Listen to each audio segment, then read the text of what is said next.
আমি তো জীবনে আমি এরকম মেয়ে দেখি নাই বাবা। আমি এই প্রথম দেখেছি, আমি এই প্রথম দেখছি যে ওর সংসার করতে পারবে না, একটা বাচ্চার বাবা হইতে পারবে না।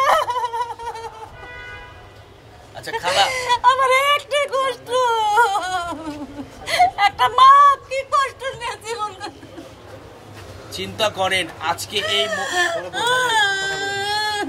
আমার ছেলেরা তো বড় ক্ষতি করলো, তারপরে আবার আগুন দেখায়। আমি কি করবো? আপনারা ছাড়া আমার আর কেউ নাই। আমার ছেলের বিচার চাই, আর আমার ছেলের পাশে এসে আপনারা দাঁড়ান। আমার ছেলের যত ক্ষতিপূরণ আছে আপনারা দায় বহন করেন। আর কি বলবো আমি, আমার বলার কিছু না, আমার মাথায় কিছু খিলে না এখন। চিকিৎসার জন্য আপনারা একটু পাশে দাঁড়াইবেন। আমার ছেলের মোটামুটি কত টাকা লাগবে? ডাক্তার কি বলছে? এখনো গ্যারান্টি দেয় নাই, বলছে যে এখনো কোনো সম্ভব নাই যে ঠিক হবে কিনা। আচ্ছা, আপনার ছেলের এত বড় একটা ক্ষতি হলো, আপনি কি মনে করেন যে এই ক্ষতিটা করছে তার এই দায়ভারটা নেওয়া উচিত? আমি চাই যে ওর কোনো একটা সূক্ষ্ম বিচার হোক। আর কি চাবো? আর ক্ষতিপূরণ দিব না, তাকে দিব। আমার আছে কি, আমার কিছু আছে যে আমি সেটা দিয়ে আমি আমার ছেলের চিকিৎসা করুন।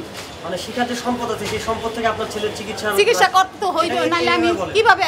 ওর সম্পদ আছে, ওই বড় লোক, ওই পয়সাওয়ালা, ও এখন এই যে জেলখানায় গেছে, ও মনে করে আমার কিছুই না, আমি এই একটু পরেই আমি বাইরে যেতে পারবো। এই কারণেই তো আমার আঙ্গুল দেখায়। আন্টি, শিখা আপনাকে হুমকি দিয়েছে কিভাবে? সে তো থানায় গেল, হ্যাঁ, থানায় যাওয়ার পরে সে কিভাবে আপনাকে হুমকি দিল, এই বিষয়টা একটু বলুন তো। ও মানে আমি তো নিচে বৈশা রয়েছি, উপরে গেছি, তখনও আমার দিক তাকাইছিল। আবার ওরে আমার বোন গেছে, আমার বোনের ডাকে, খালা আমি এটা করতে চাই নাই। আমি কিসের জন্য করছিস? তাইলে তুই যখন করতে চাস না তো কিসের জন্য করছিস? তোর শিখাই দিছে কে? তোর কি কে শিখাই দিছে? তা আমি কিছু বলি নাই। আমি মামলা টামলা লেখা আমি নিচে এসে বৈশা রয়েছি। আমি ভাড়ার টাকার লেগে আসতে পারি না, এই কারণে আমি বৈশা রয়েছি। আমি যে কোনোভাবে আমি ম্যানেজ করবো, তারপর সে না আসবো। তারপরে ওরে নিয়ে যাওয়া ধরছে পরে আমার হুমকি দেয়, আমার কিছু করতে পারবি না, এটি বলে। বলছে যে আমার কিছু করতে পারবি না, আমার পুলিশে দিছিস, আমি কিছুক্ষণ পর আমি বাইরে যাবো, আমার টাকা আছে। আর এইভাবে আঙ্গুল দেখায় আমারে, আমার টাকা পয়সা আছে, আমার বাই করতে সময় লাগবো না। তোর ছেলের লাইফ শেষ করে দিছে। আচ্ছা, আরেকটা বিষয় আপনার কাছে জানতে চাই, যেটা হলো যে আপনার এই ঘটনাটা তো ঘটেছে রাত্রে, আপনারা কখন জেনেছেন? আমি জানছি ভোর 6টা বাজে। আমার কাছে দারোগায় ফোন দিছে যে আপনার ছেলের এই অবস্থা। আমার মেজো ছেলের কাছে ফোন দিছে পর তো আমার মেজো ছেলে চিৎকার দিয়ে উঠছে। চিৎকার দিয়ে উঠানোর পর তো আমরা সবাই চিৎকার দিয়ে উঠছি, কি হয়েছে ওই তো ভাই করে চিৎকার দিছে।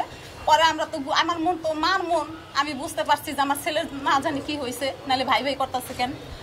এই তারপরে ফাল দিয়ে উঠছি, উঠা জিগাইছি যে কি হয়েছে, কাকে এরকম। তারপরে যে দারোগা বলছে যে আপনার ছেলের তো এরকম করছে, পুরুষঙ্গ কেটে ফেলেছে, 2 টুকরা করে ফেলেছে, এখন ওর অবস্থা খুবই খারাপ।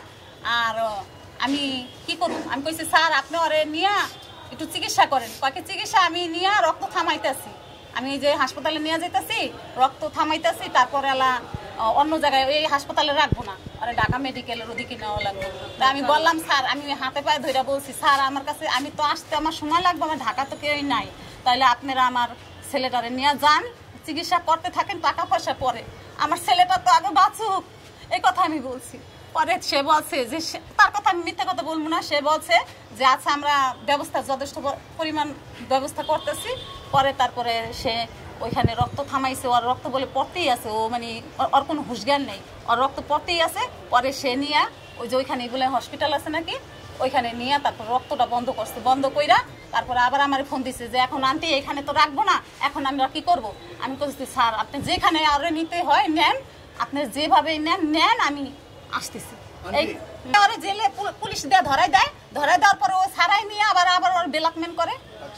আর ওর বলছে যে ওইবার কত যে বললামই যে ও এরকম করছে, বলছে যে পুলিশে নিয়ে দিয়া ওই যে টাকা দিয়া মানুষে বলছে যে 1 লাখ টাকা দিব, 1 লাখ টাকা দেবো, আর যেখানে পাও আমার ধরাই দিবা, 1 লাখ টাকা দেবো, আর জীবনের শিক্ষা আমি দিয়ে দেবো। এটা আমার নিজের শোনা, আমি ভিডিও দেখছি। কিন্তু বলছে আপনারা আগে থেকে কেন পদক্ষেপ নেন? পদক্ষেপ নেই নাই, ঠিক আছে না। দেশে আমার দেশে গেছে পরও আমাদের চেয়ারম্যান মেম্বার এরা বলছিল যে তোমার আগের স্বামীরে তালাক দাও, তালাক দিয়ে তারপরে এখানে বসে তালাক দাও, তালাক দিয়ে তোমার এই স্বামীর সাথে দেশে থাকো। ও বলছে কি যে না আমি এখানে বসে দিব না, আমি ঢাকা বসে তালাক দিয়া তারপরে আমি আমার স্বামীর সাথে আমি শাস্তি চাই, ওর চরম শাস্তি চাই। ওর যেতে ও জীবনে কারো মুখ নাকে দেখাইতে পারে, আর ওর অনেক মানে মানুষে জানি ওরে ঘৃণা করে যে ও জীবনে জানি মানুষের মুখ না দেখাইতে পারে, এরকম শাস্তি চাই। না ওর চেহারা ভালো লাগে না তো, আজকে দেখছি শয়তানের পেতনির মতন চেহারা। আমারই ঘৃণা লাগে, কিন্তু আমার ছেলে যে ওরে কি পছন্দ করে ওরে বিয়ে করছে আর কিভাবে যে সংসার করছে এটা আমি বলতে পারি না। আন্টি কি কারণে তার সঙ্গে এই ধরনের ঘটনা ঘটলো, এটা কি সঠিক কোনো তথ্য পেয়েছেন? আমি এখনো সঠিক খবর পাই নাই। আমার ছেলের সাথে আমার সাথে এখনো কথা হয় নাই। আমি যে থানা থেকে আসছি যে ইসের থেকে। আপনার সঙ্গে আপনার বউর সঙ্গে কেমন বন্ডিং ছিল? না আমার সাথে কোনো সম্পর্ক আর ভালো ছিল না, আমার দেখতে পারতো না, আমার দেখতেই পারতো না। ও আমার বিষয়ে সাকিব যদি কিছু বলতো, সাকিবের সাথে জর্গা লাগাই দিত। আমি মনে করেন আমি ডরেও আমি ফোন দিতাম না কিসের জন্য, যে আল্লাহ ওরা সুখ শান্তিতে থাক, কিন্তু আমি যদি কথা কিছু উল্টাপাল্টা কিছু বলি তাই তো মনে করেন গ্যাঞ্জাম হইব। গ্যাঞ্জাম হইলে অনেকেই জানতে চাইছে যে আসলে জুনিয়র সাকিব যে নামটা তো নিজের দেয়া, ওর অরিজিনাল নামটা কি? যেহেতু আপনি মা। আমার ছেলের নাম হলো, অরিজিনাল নাম হলো আর একেবারে বাপ দাদার নাম সাকিব, কি শাকিব ব্যাপারী। মাথার বেশি কথা বলতে আমার মাথায় এমনি সমস্যা। শাকিব ব্যাপারী, সাকিব খানকে ভালোবেসে নাম রাখছে জুনিয়র সাকিব। মিডিয়ায় নাম রাখছে। এই যে ঘটনা ঘটলো, এখন তো আপনি সাকিবের লাইফ তো শেষ, এখন আপনি কি চান বা আপনার কি দাবি কি? এখন আমার দাবি কি, আমার ছেলে যত ডাক্তার দেখানোর যত আর ড্রাইভার যতদিন ওর চিকিৎসা করা লাগে বা যতদিন ওর একটা লাইফের ক্ষতিপূরণ আছে না, ওই ক্ষতিপূরণটা আমি চাই। কার কাছ থেকে চান? আমি চাই যে না শিকার কাছ থেকে হয়, শিকার কাছ থেকে মামলা করলো সেই নিয়ে আসছে। ওর একটা প্ল্যানিং ছিল, আর প্ল্যানিং ছিল দেখেই তো ওই দিছে জেলে প্ল্যানিং করে আবার ওই করছে। বোনের বাসায় গেছিল বলে কালকে, বুঝছেন? আমার কাছে আমার ছেলে যে বলছিল যে সময় যে ই করতে নেয়, অপারেশন করতে নেয়, তখন একটু কথা বলছিল যে মা ওর বোনের বাসায় গেছিল, ওর বোনের সাথে কথাবার্তা বইলা এসে আমার বারবার খালি বলতেছে যে আমার না জেল খাটতে মন চায়, আমার না পুলিশের কাছে ই হইতে মন চায়, মানে আমি জানি জেল খাটতে পারি, এরকম আমার একটা চিন্তা ভাবনা হইতেছে। এগুলো বলছে বলে শিখা আর বুনো মনে কিছু শিখাই ঠিকই দিছে কিনা বলতে পারি না। আচ্ছা, এই যে ঘটনাটা ঘটালো সারা বাংলাদেশ তোলপাড় হয়ে গেছে, আপনি তো মা, আসলে এই ঘটনাটা কি শিখা একা ঘটাইছে নাকি আশেপাশে অনেক লোকজন থাকতে পারে?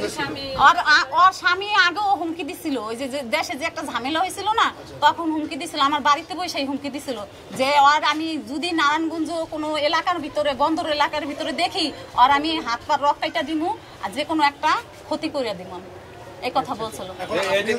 এই কথা বলছিল শিকার, ওই যে শাওন আছে না, শাওন বলছিল, দ্বিতীয় স্বামী ওইটা।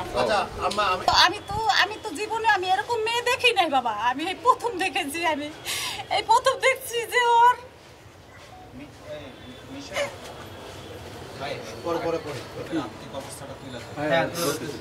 এখন আপনি তার কি শাস্তি দাবি করছেন একটু বলবেন?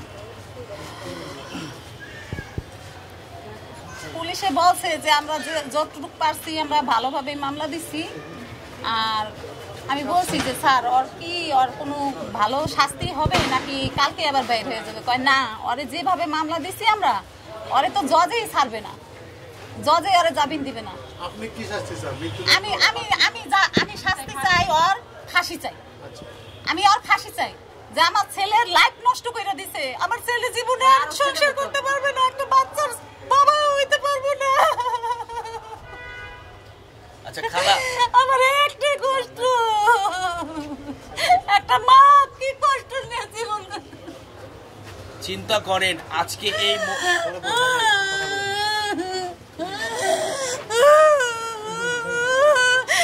আচ্ছা আন্টি এক মিনিট, আপনাদের এখন কথা বলেন জি বলুন। আমার এই ছেলে একমাত্র অবিলম্ব ছিল, আমার ছেলেটাই ছিল, আমার আর কেউ নাই, আর বাবা অসুস্থ, আর দুইটা ছেলে আমার ছোট, ওই সংসার চালাইতো। ওই মিশারা ওর ব্যাপারে কিছু জানে, আগে থেকেই জানে। আমার এই সন্তানই আমার বলছে যে মা আমি তোমার একদিন ভালো রাখুন বা সুখে রাখুন, তোমার কষ্ট হইব না। এখন আমার সংসার কে দেখবে আর আমার ছেলের ভবিষ্যতে কি হবে